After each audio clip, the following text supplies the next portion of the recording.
یوں لگتا تھا کہ شاید وہ دروازے کے عقب سے ہماری گفتگو سنتا رہا ہے اور بیٹے کے حواس باختہ ہو جانے کا منظر بھی اس نے ملاحظہ کیا ہے۔ کیا مسئلہ ہو گیا ہے نذیر؟ اس نے اے ایس آئی نذیر کو یوں مخاطب کیا جیسے چھوٹے بچوں کو کیا جاتا ہے۔ میرے اشارے پر اے ایس آئی نذیر نے وہ ساری باتیں کہہ دی جو ابھی تھوڑی دیر پہلے عالمگیر کے سامنے کہی تھیں، اور یہ بھی بتا دیا کہ مفلر اس نے خود موقع واردات سے اٹھایا ہے۔ نذیر کی ساری بات تسلی سے سننے کے بعد چودھری ارباب نے بھاری بھرکم آواز میں کہا، لیکن مجھے یہ سب کچھ بتانے کے لیے انسپیکٹر شوکت خود کیوں نہیں آیا؟ تم دونوں کو کیوں بھیج دیا؟ انسپیکٹر صاحب گاؤں میں نہیں ہیں، وہ کسی کام سے گئے ہوئے ہیں، مجھے ٹھیک سے پتہ نہیں، نذیر نے گول مول جواب دیا۔ چودھری کے تاثرات سے اندازہ ہو رہا تھا کہ اسے نذیر کی بات پر یقین نہیں آیا۔ بہرحال اس نے اس بارے میں مزید بحث مناسب نہیں سمجھی۔ اس کی نگاہیں نذیر کے ہاتھ میں پکڑے ڈبی دار مفلر پر جمی تھیں۔ وہ مدبرانہ لہجے میں بولا، تو تم دونوں اس مفلر کی وجہ سے عالمگیر کو مجرم ٹھہرا رہے ہو؟ لہجے میں طنز اور شکوہ نمایاں تھا۔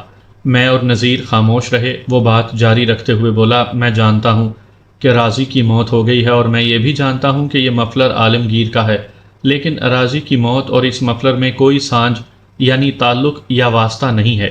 میں نے کہا، چودھری صاحب یہ ہم بھی جانتے ہیں کہ اس قتل کے سلسلے میں ابھی کچھ یقین سے نہیں کہا جا سکتا، تو پھر تم لوگوں نے اتنے یقین سے کیوں کہہ دیا کہ قاتل میرا بیٹا ہے؟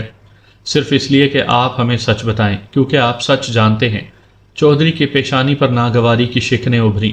وہ میری آنکھوں میں دیکھتے ہوئے بولا، میں جانتا ہوں کہ تم تھانے دار شوکت کے دوست ہو، لیکن خود تو پولیس میں نہیں ہو، تمہارا یہاں آنا کس طرح بنتا ہے؟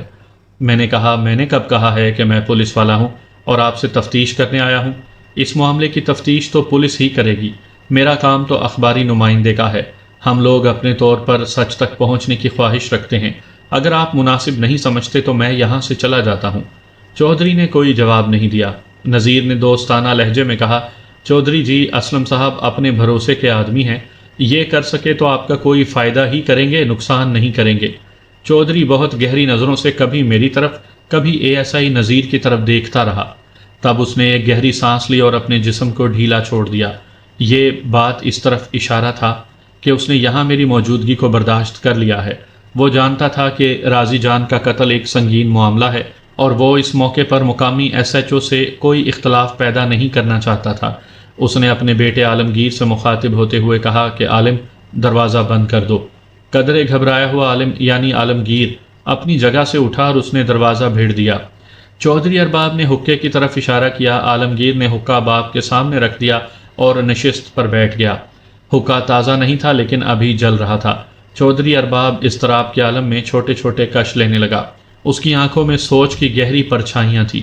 آخر وہ ایک طویل سانس لے کر بولا، نذیر محمد، میں ابھی خود اپنا بندہ تھانے بھیجنے والا تھا۔ میری مرضی تھی کہ شوکت سے اس بارے میں کھل کر گل بات کر لوں۔ اچھا ہے کہ تم خود ہی آ گئے۔ اصل میں بات یہ ہے کہ ان لوگوں سے بے وقوفی ہو گئی ہے۔ میں نے ان سے کہا بھی تھا کہ یہ کام خطرناک ہے۔ آپ کن لوگوں کی بات کر رہے ہیں؟ میں نے پوچھا۔ میں تحصیلدار صاحب کے انگریز دوستوں کی بات کر رہا ہوں۔ یہ عالم بھی ان کے ساتھ پاگل ہو رہا تھا۔ میں نے ان سب سے کہا بھی تھا کہ خواہ مخواہ اپنی جان خطرے میں نہ ڈالیں، پر یہاں مانتا کون ہے؟ گرم خون ہے، سیانوں کی بات کو واہیات مذاق سمجھتے ہیں۔ نذیر نے کہا، چودھری صاحب آپ کچھ کھل کر باتیں بتائیں تو ہماری سمجھ میں بھی آئیں۔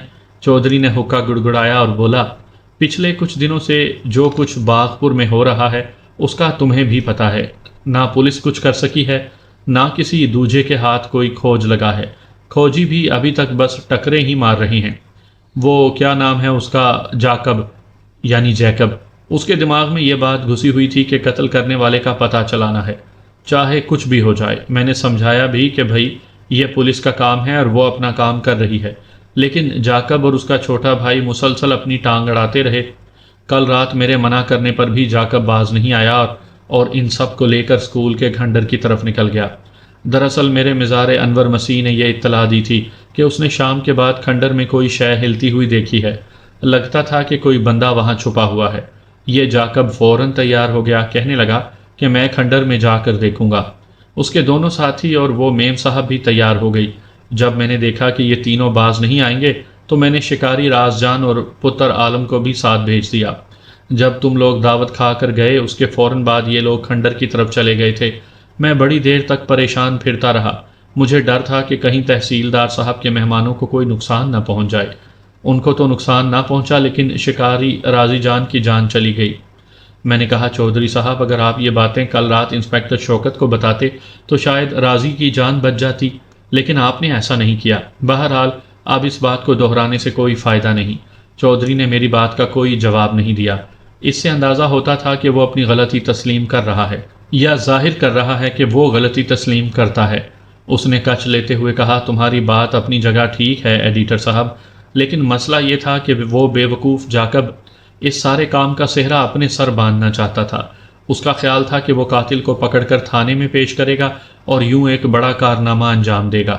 بس ان انگریزوں کی سوچ وکھرے ٹائپ کی ہوتی ہے، ہر وقت کوئی نہ کوئی تمغہ اپنی چھاتی پر لگانے کی فکر میں رہتے ہیں، چاہے اس تمغے کے چکر میں چھاتی ہی باقی نہ رہے، الٹے سے الٹے کام کو بھی شغل کے طور پر لیتے ہیں۔ میں نے کہا اگر یہ شغل بھی ہے تو پھر اس شغل کی وجہ سے جو جان گئی ہے اس کی ذمہ داری کس پر ہوگی؟ ذمہ داری اسی پر ہوگی جس نے جان لی ہے، اور اس سے پہلے بھی تو 2 جانیں لے چکا ہے۔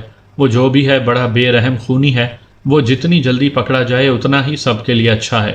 جیکب اور عالمگیر نے کھنڈر سے آ کے آپ کو کیا بتایا ہے؟ انہوں نے بے وقوفی کے اوپر بے وقوفی کی۔ چودھری نے غصیلی نظروں سے بیٹے کی طرف دیکھتے ہوئے کہا راضی جان کی لاش دیکھ کر یہ ڈر گئے؟ تھوڑی دیر تک خونی کو کھنڈر میں ڈھونڈنے کے بعد واپس آ گئے۔ حویلی واپس آ کر بھی انہوں نے مجھے کچھ نہیں بتایا۔ اگر یہ بتا دیتے تو اچھا ہوتا، ہم اس بدبخت کو ڈھونڈنے کی کوشش کرتے۔ بس ابھی تھوڑی دیر پہلے ہی عالم نے مجھے اس بارے میں بتایا ہے۔ میں نے عالمگیر سے مخاطب ہوتے ہوئے کہا چھوٹے چودھری صاحب تم تو موقع پر موجود تھے، تم نے سب کچھ آنکھوں سے دیکھا ہے، کیا تم بتانا پسند کرو گے کہ کیا ہوا تھا؟ عالمگیر نے پہلے باپ کی طرف دیکھا، پھر کھنکارتے ہوئے بولا ہم آگے تھے، راضی جان 15-20 قدم پیچھے تھا۔ اچانک خرخرانے کی آواز سنائی دی، ہم بھاگے ہوئے واپس آئے، راضی گھاس پر پڑا تھا اور اس کی گردن ٹوٹی ہوئی تھی۔ دیکھتے ہی دیکھتے اس نے دم توڑ لیا۔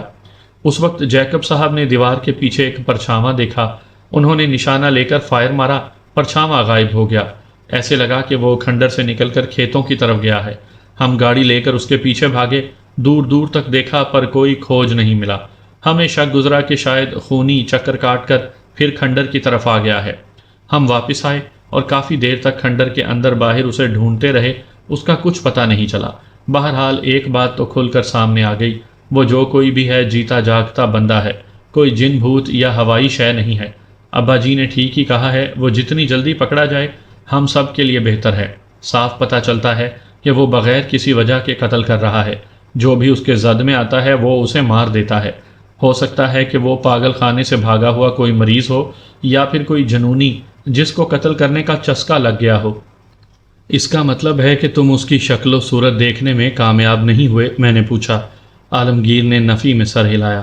نہیں اسلم صاحب، بس اتنا پتہ چل رہا تھا کہ وہ کوئی لمبے قد کا بندہ نہیں ہے، جسم چوڑا چکلا ہے اور وہ کافی پھرتیلا بھی لگتا ہے۔ میری نگاہوں میں قاتل کا سراپا گھومنے لگا، جسم میں جھرجھری سی اٹھی۔ جو کچھ میں دیکھ چکا تھا وہ ناقابل یقین تھا، میں نے ابھی تک اس کا ذکر کسی سے بھی نہیں کیا تھا۔ ASI نذیر بھی میرے اس ہولناک تجربے سے بے خبر تھا۔ ASI نذیر نے عالمگیر کو مخاطب کرتے ہوئے کہا چھوٹے چودھری صاحب برا نہ مانیے گا، لیکن آپ کو راضی جان کی لاش اس طرح کھنڈر میں چھوڑ کر نہیں آنا چاہیے تھا، لاش کے ساتھ کچھ بھی ہو سکتا تھا۔ عالمگیر نے خشک ہونٹوں پر زبان پھیرتے ہوئے کہا لیکن جیکب صاحب نہیں مانے، ان کا کہنا تھا کہ ہم خواہ مخواہ مصیبت میں پھنس جائیں گے۔ مصیبت میں تو اب بھی آپ پھنس گئے ہیں، ایک انسان کی جان گئی ہے، یہ کوئی معمولی بات نہیں ہے۔ چودھری ارباب نے دوستانہ لہجے میں کہا دیکھو اسلم صاحب، میں نے تم دونوں کو سب کچھ صاف صاف بتا دیا ہے۔ انسپکٹر شوکت آتا ہے تو اسے بھی ساری بات کھول کر بتا دوں گا۔ اب اس معاملے کو کس طرح سنبھالنا ہے یہ تم لوگ سوچو۔ جہاں تک راضی جان کی بات ہے، میں نے اس سے بھی کچھ نہیں چھپایا تھا۔ میں نے اسے صاف بتا دیا تھا کہ یہ گورے صاحب رات کے وقت کھنڈر کی طرف جا کر خطرناک کام کر رہے ہیں، وہاں کچھ بھی ہو سکتا ہے۔ وہ جانا چاہتا تھا تو چلا جائے، ورنہ کوئی اور چلا جائے گا۔ راضی جان اپنی خوشی سے گوروں کے ساتھ گیا تھا۔ اس کا خیال تھا کہ اگر گوروں کو اپنے کام میں کامیابی ہوئی تو وہ خوش ہو کر اسے بھاری انعام و اکرام دیں گے۔ میں نے کہا چودھری صاحب، ہم آپ کی بات کو جھٹلانے کا سوچ بھی نہیں سکتے، لیکن اس معاملے میں ابھی کئی الجھنیں موجود ہیں۔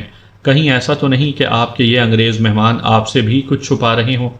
نہیں نہیں ایڈیٹر صاحب، چودھری ارباب نے جلدی سے کہا، میں ان مہمانوں کے بارے میں اپنی طرف سے ہر طرح کی ضمانت دے سکتا ہوں، تمہیں ان کے بارے میں فکر مند ہونے کی ضرورت نہیں۔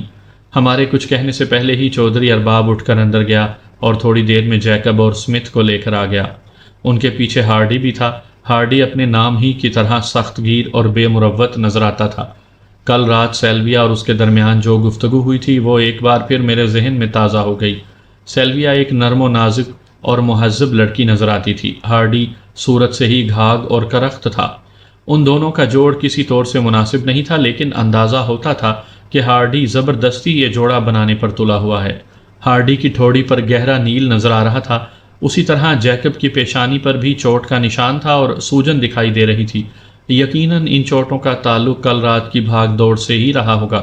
تینوں انگریز دوستوں کے چہرے لٹکے ہوئے تھے اور وہ قدرے دبے دبے دکھائی دیتے تھے۔ چودھری ارباب علی نے ایک بار پھر میرا اور نذیر کا تعارف کروایا اور بولا، یہ اپنے انسپیکٹر شوکت کے سجن ہیں، اس لیے اپنے بھی سجن ہیں، ان سے کوئی پردہ شردہ نہیں۔ کل رات جو کچھ بھی ہوا ہے وہ آپ کھل کر ان کو بتا دو، یہ کوئی چنگا مشورہ ہی دیں گے۔ چودھری نے گلابی اردو بولی تھی۔ بہرحال بات کا مفہوم جیکب کی سمجھ میں آ گیا تھا۔ اسے پتا تھا کہ میں انگریزی سمجھ سکتا ہوں۔ اس نے کل رات پیش آنے والے سارے واقعے کی تفصیل انگریزی میں بتا دی۔ اس کا بیان اور عالمگیر کا بیان تقریباً ایک جیسا تھا۔ میں اور نذیر خاموشی سے سنتے رہے۔ میں نے درمیان میں ایک دو سوال بھی کیے۔ جیکب نے کم و بیش تمام واقعات درست بتائے تھے۔ جیکب اور عالمگیر کو معلوم نہیں تھا کہ میں کل رات ان واقعات کا چشم دید گواہ رہا ہوں۔ جیکب نے صرف ایک چیز کا اضافہ کیا۔ اس نے کہا، میں قاتل کا چہرہ تو نہیں دیکھ سکا، لیکن میں نے اس کا ہیولہ کافی قریب سے دیکھا۔ وہ غیر معمولی طور پر چوڑا چکلا ہے۔ اس کی لمبائی دیکھتے ہوئے اس کی چوڑائی کا یقین کرنا مشکل محسوس ہوتا ہے۔ یوں لگتا ہے کہ ہم نے ایک چوکور جاندار کو دیکھا ہے۔ محسوس ہوا کہ کھنڈر میں پائے جانے والے شخص کا حلیہ بیان کرتے ہوئے جیکب مبالغے سے کام لے رہا ہے۔ یہ بھی ممکن تھا کہ ایسا خوف کی وجہ سے ہو رہا ہو۔ مجھے یاد آیا کہ اس سے پہلے بھی چشم دید گواہ قاتل کے مختلف حلیے بیان کرتے رہے ہیں۔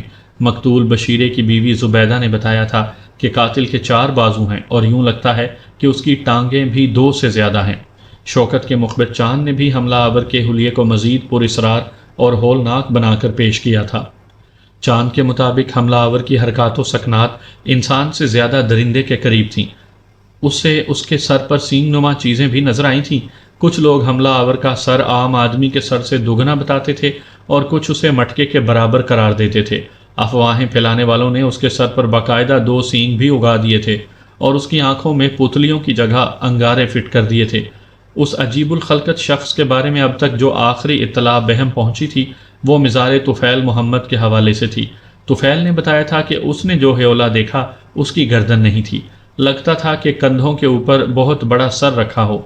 بعد میں طفیل اپنے بیان سے انکاری ہو گیا تھا اور اس نے تسلیم کیا تھا کہ وہ چاند کے پیچھے کسی ہیولے کو نہیں دیکھ سکا۔ بہرحال اب یہ سارے بیانات میرے لیے بے معنی تھے۔ میں کل رات اس عجیب الخلقت شخص کو اپنے روبرو دیکھ چکا تھا اور اسے 2 ہاتھ بھی کر چکا تھا۔ وہ میرے لیے کوئی غیر مرئی شے نہیں رہی تھی، گوشت پوست کا زندہ انسان بن گیا تھا۔ اس حوالے سے میں نے اب تک جو سوچ بچار کی تھی اس کا نتیجہ کچھ یوں تھا کہ باغپور پر جو آفت نازل ہوئی تھی اس کا تعلق کسی غیر مرئی شے سے نہیں تھا، نہ ہی کسی خوفناک درندے سے تھا۔ یہ ایک انسان تھا۔ آج سے 10، 15 یا 20 سال قبل کسی عورت نے ایک عجیب الخلقت بچے کو جنم دیا تھا۔ ایسے بچے یا تو پیدائش کے چند گھنٹے بعد جاں بحق ہو جاتے ہیں یا انہیں تلف کر دیا جاتا ہے۔ گھروں میں دائیاں یہ کام کرتی ہیں اور ہسپتالوں میں بعض اوقات یہی کام طبی عملہ کر گزرتا ہے، لیکن کبھی کبھی ایسا نہیں بھی ہوتا۔ یہ عجیب الوضع بچے زندہ رہتے ہیں، یہ بھی ایک ایسا ہی بچہ تھا۔ اس نے جنم لیا تھا اور اپنے تمام تر انوکھے پن کے ساتھ زندہ رہا تھا۔ شاید والدین کی محبت اس کی زندگی کا جواز بن گئی تھی۔ جو کچھ بھی ہوا تھا اور جیسے بھی ہوا تھا، بہرحال ایک حقیقت اب واضح تھی۔ ماضی کا وہ کریہ المنظر بچہ اب ایک نہایت طاقتور اور خطرناک شخص کا روپ دھار چکا تھا۔ یہاں باغپور میں اس کے ہاتھوں کئی افراد اپنی جان گنوا چکے تھے، کئی زخمی بھی ہوئے تھے۔ میرا یار شوکت بھی ان میں شامل تھا۔ جیکب کی آواز نے مجھے چونکا دیا۔ وہ کہہ رہا تھا، کل رات سے میرا دماغ گھوم رہا ہے، مجھے لگتا ہے کہ میں نے جاگتی آنکھوں سے ایک ڈراؤنا خواب دیکھا ہے۔ یہ اسمتھ بھی واپس لوٹ جانے کو کہہ رہا ہے۔ اس کا خیال ہے وہی ہے جو یہاں کے گاؤں کے دوسرے لوگوں کا ہے۔ یہ کیتھولک ہے، آسیب اور ارباب وغیرہ پر پختہ یقین رکھتا ہے۔ اس کا کہنا ہے کہ کھنڈر میں آسیب ہے۔ ہم نے کھنڈر میں گھس کر صورتحال مزید ابتر کر دی ہے۔ اب مزید خون خرابہ ہو سکتا ہے۔ اور تمہارا اپنا کیا خیال ہے جیکب؟ میں نے براہ راست اس کی آنکھوں میں جھانکتے ہوئے کہا۔ کیا مطلب؟ جیکب کے ماتھے پر شکن ابھری۔ پتہ نہیں کیوں مجھے اس سفید چمڑی والے پر غصہ آنے لگا تھا۔ میں نے ٹھہرے ہوئے لہجے میں کہا، مسٹر جیکب، تم تحصیلدار صاحب کے مہمان ہو، اس لیے میرے لیے بھی قابل عزت ہو، لیکن اس کا مطلب یہ نہیں کہ تم یہاں اپنی من مانیاں کرو۔ شاید تم یہ سمجھتے ہو کہ مقامی لوگ عقل سے بالکل فارغ ہیں۔ تو تم کہنا کیا چاہتے ہو؟ جیکب نے کہا۔ رات والے واقعے کے بعد وہ کافی دبا دبا نظر آتا تھا۔ ظاہر ہے کہ راضی کا قتل کوئی معمولی واقعہ نہیں تھا۔ میں نے کہا، گستاخی کے لیے معذرت چاہتا ہوں مسٹر جیکب، لیکن کل رات دعوت کے موقع پر بھی تم مجھے اور انسپیکٹر کو یہی سمجھانے کی کوشش کر رہے تھے کہ قتل کی وارداتوں کا یہ سارا معاملہ پر اسرار اور آسے بھی ہے۔ اس معاملے کی چھان پھٹک کرنے سے جان کا خطرہ لاحق ہو سکتا ہے۔ مجھے اس وقت یہی محسوس ہوا تھا کہ ہم تمہاری نظر میں نادان بچوں کی طرح ہیں اور تم ہمیں ڈرانے کی کوشش کر رہے ہو۔ گستاخی معاف، ٹھیک ہے کہ آپ لوگ زیادہ تعلیم یافتہ اور ماڈرن ہیں، لیکن یہاں بھی سارے لوگ نکمے اور جاہل نہیں ہیں۔ حقیقت اور وہم میں تمیز کرنے والے ہمارے اندر بھی پائے جاتے ہیں، اور ان میں سے کچھ کو آپ لوگوں کی طرح بال کی کھال اتارنا بھی آتی ہے۔ تم خواہ مخواہ جذباتی ہو رہے ہو مسٹر اسلم۔ سچی بات یہ ہے کہ فی الحال ہم میں سے کوئی بھی یقین کے ساتھ کچھ نہیں کہہ سکتا کہ حملہ آور کون ہے۔ ابھی تک اسے کسی نے نہیں دیکھا، جنہوں نے دیکھا ہے وہ مر چکے ہیں۔ میں نے گہری سانس لیتے ہوئے کہا، میں نے اسے دیکھا ہے۔ کیا مطلب؟ جیکب اور ہارڈی نے ایک ساتھ کہا۔ دونوں کا منہ کھلا رہ گیا۔ ہاں، میں نے اسے دیکھ لیا ہے۔ کل رات کھنڈر میں مجھ سے اور شوکت سے اس کی ملاقات ہوئی ہے۔ اسی ملاقات کے نتیجے میں شوکت یہاں موجود نہیں ہے۔ وہ زخمی ہو کر تحصیل ہسپتال میں پڑا ہے۔ میں یہ باتیں اردو میں کر رہا تھا تاکہ انگریزوں کے ساتھ ساتھ چودھری ارباب اور عالمگیر بھی سمجھ سکیں۔ چودھری ارباب کے چہرے پر شدید حیرت نظر آنے لگی تھی۔ اس نے کہا، کیا ہوا ہے شوکت کے ساتھ؟ تم مجھے کھل کر بتاتے کیوں نہیں ہو؟ میں نے کل رات پیش آنے والے واقعے میں سے چیدہ چیدہ باتیں چودھری ارباب کو بتائیں۔ چودھری یہ جان کر حیران رہ گیا کہ میں نے کھنڈر میں پائے جانے والی اس مخلوق سے دو ہاتھ کیے ہیں اور اسے بالکل قریب سے دیکھا ہے۔ تینوں انگریز بھی اس حیرت میں برابر کے شریک تھے۔ وہ مجھ سے بار بار حملہ آور کا حلیہ پوچھ رہے تھے اور اس بارے میں زیادہ سے زیادہ تفصیل جاننا چاہتے تھے۔ میں جو کچھ بتا رہا تھا وہ محمد نذیر کے لیے بھی انکشاف انگیز تھا۔ اسے ابھی تک یہ معلوم نہیں تھا کہ رات اسکول کے کھنڈر میں کیا ہوا ہے اور انسپیکٹر شوکت کہاں اور کس حال میں ہے۔ چند روز پہلے جب بشیرے کی بیوی زبیدہ نے حملہ آور کا حلیہ بیان کیا تھا تو بہت کم لوگوں نے اس کی باتوں پر یقین کیا تھا، لیکن پھر یکے بعد دیگرے کئی افراد کی زبان سے اس سے ملتی جلتی باتیں ہی نکلی تھیں، اور اب میں خود بھی حملہ آور کے حلیے کا چشم دید گواہ بن گیا تھا۔ میری بات ختم ہوئی تو بیٹھک میں گمبھیر سناٹا طاری تھا۔ یوں لگتا تھا کہ ہر کوئی اپنی اپنی جگہ کچھ سوچ رہا ہے۔ اس وقت اتفاقاً میری نگاہ اندر کی بالکنی کی طرف چلی گئی۔ ایک پردے کی اوٹ میں مجھے سیلویا کھڑی نظر آئی۔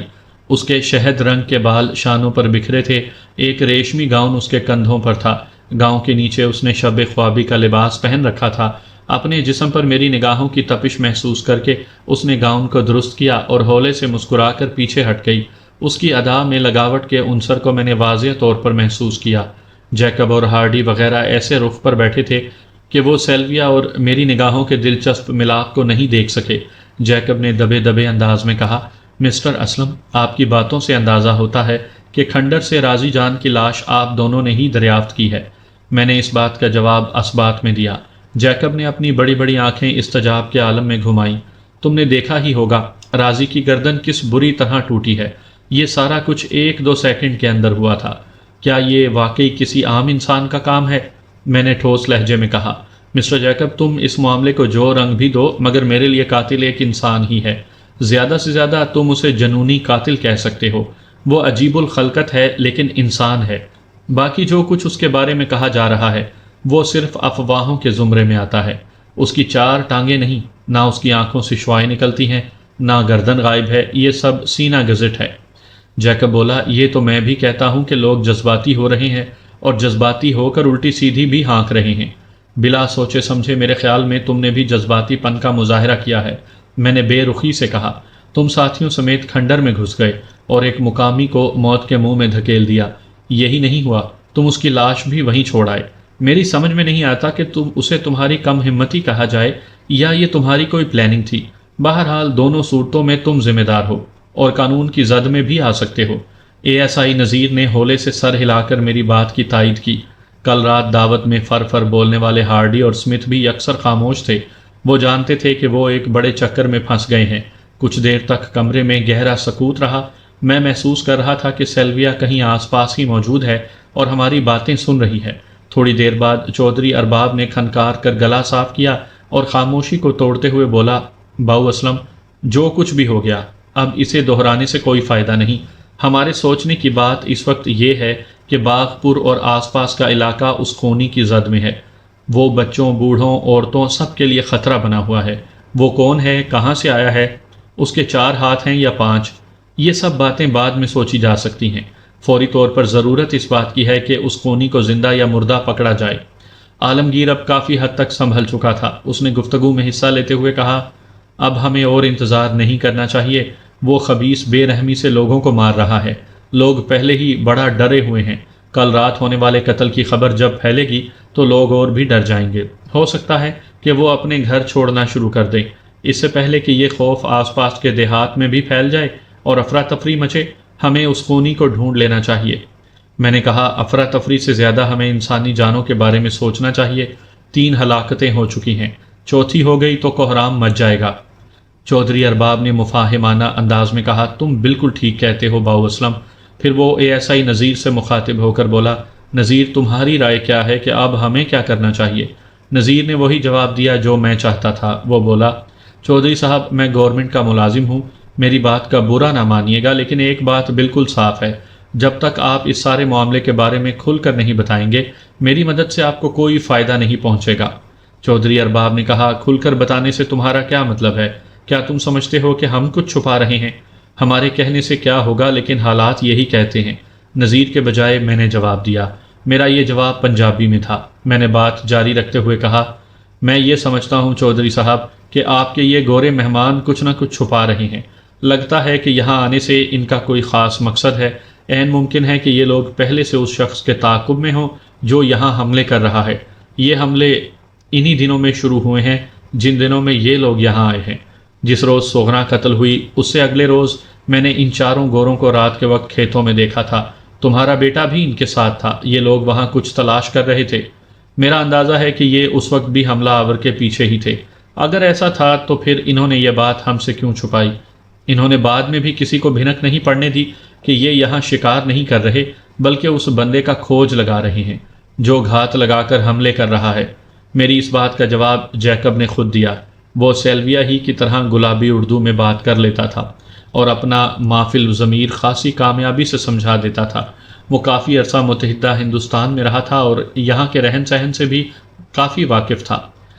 اس نے جو باتیں کی ان میں بار بار بائی گاڈ یعنی خدا کی قسم کے الفاظ کے ذریعے اس نے مجھے یقین دلایا کہ جس رات کا میں ذکر کر رہا ہوں اس رات وہ لوگ کونج کا شکار کر رہے تھے۔